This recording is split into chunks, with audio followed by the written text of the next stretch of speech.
வணக்கம் வியூவர்ஸ். பாருங்க, கலர்ஃபுல்லாக ஒரு ரசம். நம்ம ஏற்கனவே நான் பாலக்கூரையில் புளியங்காய் தொக்கு வச்சு எப்படி பாலக்கூரை பருப்பு பண்ணுறது, சாம்பார் மாதிரி பண்ணுறதுன்னு காமிச்சேன். அதே புளியங்காய் வச்சு இப்போ ரசம் பண்ணியிருக்கேன். அந்த லிங்க்கும் நான் உங்களுக்கு அனுப்புகிறேன். நிறைய ரசம் வீடியோ போட்டிருக்கேன். அந்த வீடியோ லிங்க் எல்லாமும் நான் அனுப்புகிறேன், பாருங்க. இப்போ இந்த ரசம் எப்படி பண்ணுறதுன்னு நம்ம பார்க்கலாம் வாங்க. பாருங்க, பார்க்கவே எவ்வளோ ஆசையாக இருக்குன்னு. நல்லா தளர நிறையா விட்டுண்டு சாப்பிட்டோம்னா செம்ம டேஸ்ட்டாக இருக்கும். இது எப்படி பண்ணலான்னு பார்க்கலாம் வாங்க.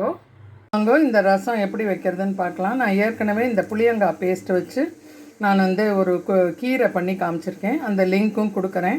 இப்போ இது ஒரு 750-800 ml ரசம் வரும். இந்த மாதிரி ரசம் கொஞ்சம் ஓட நல்லா விட்டுண்டு சாப்பிட்டா தான் சூப்பராக இருக்கும். பாருங்கள், இதுக்கு அந்த 800 ml ரசத்துக்கு 2 ஸ்பூன் எடுக்கிறேன். இதுவே கொஞ்சம் காரம் நல்லா தான் இருக்கும். உங்களுக்கு இது கடைசியாக நான் உங்களுக்கு சொல்கிறேன். 2 ஸ்பூன் எடுக்கிறேன். பாருங்க, 2 ஸ்பூன் எடுத்துட்டு நல்லா ஒரு அரை கிண்ணத்துக்கு மேலே தண்ணி விட்டு நல்லா கலரிண்டுடலாம். இதை பாருங்க, இந்த ரசம் வைக்கிறதுக்கு நான் பாண்டியில் ஒரே ஒரு ஸ்பூன் நெய் விட்டுருக்கேன். அந்த நெய்யோட நம்ம கொஞ்சம் பெருங்காயம், கொஞ்சம் மஞ்சப்பொடி போட்டுக்கலாம்.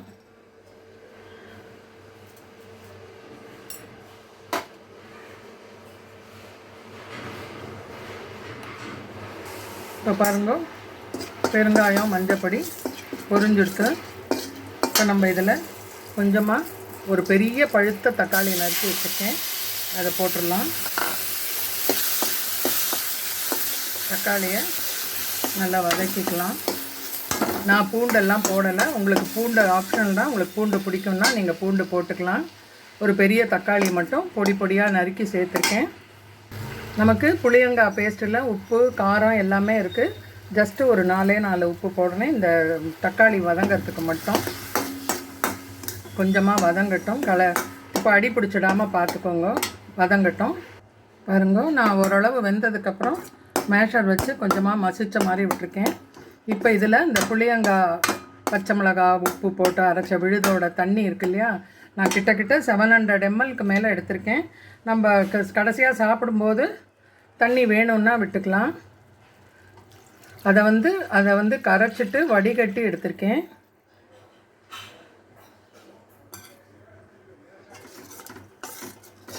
இதில் நம்ம ஸ்டார்டிங்லேயே தண்ணியெலாம் நிறையா விட்டுறணும். அதனால தான் தக்காளி நல்லா வெந்ததுக்கப்புறம் தண்ணி விட்டுருக்கேன், பார்த்துக்கோங்க. இப்போயே கூட ஒரு சொட்டு நம்ம வாயில் விட்டுன்னு பார்த்தோம்னா உப்பு காரம் அதிகமாக இருக்குன்னா இன்னும் கொஞ்சம் தண்ணி சேர்த்துக்கலாம். உப்பு காரம் கம்மியாக இருந்தால் அந்த புளியங்காய் பேஸ்ட்டு இன்னும் ஒரு சிட்டிகை எடுத்து தண்ணியில் கரைச்சி விட்டுக்கலாம். பாருங்க, பெருங்காயம், மஞ்சப்பொடி, அந்த புளியங்காய் பேஸ்ட்டு, தக்காளி எல்லாமே சேர்ந்து கொதிக்க ஆரம்பிக்கிறது. இப்போ தான் பபிள்ஸ் வர ஆரம்பிச்சிருக்கு. நான் ஒரு 50 கிராம் கூட இல்லை, ஒரு 25 கிராம்ஸ் துவரம் பருப்பு எடுத்து வேக வச்சு இது மாதிரி நல்லா கரைச்சி வச்சுட்டுருக்கேன். பைத்தம்பருப்பு, பாசிப்பருப்பும் போட்டு கரைச்சி ஊற்றலாம், ரொம்ப நல்லா இருக்கும். இந்த ரசம் கொஞ்சம் லிக்விடாக இருந்தால் தான் டேஸ்ட்டாக இருக்கும் நல்லா சாப்பிட்றதுக்கு. அதே மாதிரி கடுகு, கருவேப்பிலை, ஒரு மிளகா எல்லாமே நான் தாளித்து ரெடியாக, ஜீரகம் எல்லாம் தாளித்து ரெடியாக வச்சுருக்கேன். இது கொதி வந்ததுக்கப்புறம் இந்த பருப்பு ஜலமும் விட்டுட்டு நம்ம அந்த கடுகு இதெல்லாம் தாளித்து வச்சுருக்கிறதெல்லாம் போட்டுட்டு நம்ம வேறு ஒரு பாத்திரத்துக்கு ட்ரான்ஸ்ஃபர் பண்ணிடலாம். அடுப்பு நான் மீடியத்தில் கூட வைக்கலை, சிம்மில் தான் வச்சுருக்கேன். நீங்களும் சிம்மிலேயே வச்சு பண்ணுங்க. அப்போ தான் நல்ல நிதானமாக கொதித்து வரும், இல்லைன்னா பச்சை வாசனை அடிக்கும். அப்புறம் பாருங்க, கொதிக்க ஆரம்பிச்சிடுத்தோம். இப்போ நம்ம இந்த பருப்பு தண்ணியை விட்டுடலாம். பருப்பு ஆப்ஷனல் தான். உங்களுக்கு நிறையா பிடிக்கும்னா நிறையா விடுங்க. ஃபஸ்ட்டு நம்ம டேஸ்ட் பண்ணும்போது காரமோ உப்போ கூட இருந்ததுன்னா பருப்பு தண்ணி விட்டதுக்கப்புறம் டேஸ்ட் பண்ணி பாருங்க. இப்போ இது அங்கங்கே பபிள்ஸ் வரும்போது நம்ம ஆஃப் பண்ணிடணும், ரொம்ப தலைக்க விடக்கூடாது. நம்ம பருப்பு தண்ணி விட்டதுக்கப்புறம் ஒரு தடவை கிளறி கொடுத்துடலாம். இப்போ நீங்கள் டேஸ்ட்டு பார்த்துட்டேன்னா தெரிஞ்சிடும். உப்பு புளிப்பு எல்லாமே நான் டேஸ்ட் பார்த்துட்டேன், சரியாக இருக்குது. இது ஒரு கொதி வரும்போது நம்ம ஸ்டவ் ஆஃப் பண்ணிடலாம். பாருங்க, நல்லா அங்கங்கே கொதி வர ஆரம்பிச்சிட்டு பபிள்ஸ் வர ஆரம்பிச்சிட்டு, ரொம்ப தழைச்சி ஃபுல்லாக கொதி வரக்கூடாது. இந்த மாதிரி வந்தால் போகிறோம். இந்த ஸ்டேஜில் நம்ம கொஞ்சமாக கொத்தமல்லி கார்னிஷ் பண்ணிடலாம். இதுக்கப்புறம் நம்ம எடுத்து வச்சுருக்கிற கடுகு தாளித்து வச்சுருக்கோம் இல்லையா, அதை போட்டுடலாம். நான் கொஞ்சமாக தேங்காய் போடுவேன், அது ஒரு டேஸ்ட் இருக்கும். அதனால் உங்களுக்கு பிடிச்சா போடலாம், கொஞ்சமாக தேங்காய் திருவல் போடலாம், டேஸ்ட்டாக இருக்கும். இதெல்லாம் ஆப்ஷனல் தான். பூண்டும் உங்களுக்கு பிடிச்சா நீங்கள் போட்டுக்கலாம். இப்போ ரசம் நல்லா பபிள்ஸ் எல்லாம் வர ஆரம்பிச்சிடுது. இதுக்கு மேலே நம்ம அது கொதிக்க விட வேண்டாம், ஆஃப் பண்ணிடலாம் ஸ்டவ் ஆஃப் பண்ணிட்டேன். இப்போ நம்ம தாளித்ததெல்லாம் போட்டுடலாம். கடுகு இதெல்லாம் தாளிச்சிருக்கிறதெல்லாம் போட்டுடலாம்.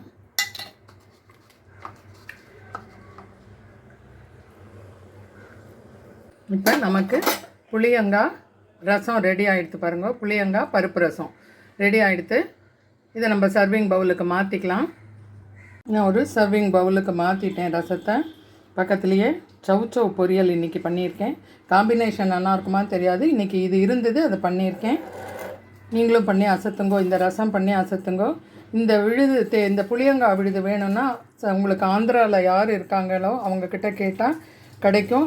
2-3 வருஷம் கூட இதை அப்படியே வச்சுக்கலாம், ஒன்றுமே ஆகாது. ரொம்ப நல்லா இருக்கும், எல்லாத்துக்கும் நம்ம யூஸ் பண்ணிக்கலாம். நீங்களும் இது மாதிரி பண்ணி அசத்துங்கோ வியூவர்ஸ். தேங்க்யூ, தேங்க்ஸ் ஃபார் வாட்சிங். நீங்கள் இது வரைக்கும் சப்ஸ்கிரைப் பண்ணலைன்னா சப்ஸ்கிரைப் பண்ணுங்க. உங்களோட ஃப்ரெண்ட்ஸு ரிலேட்டிவ்ஸ் குரூப்புக்கெல்லாம் கூட அனுப்பி கொடுங்க. நன்றி, வணக்கம்.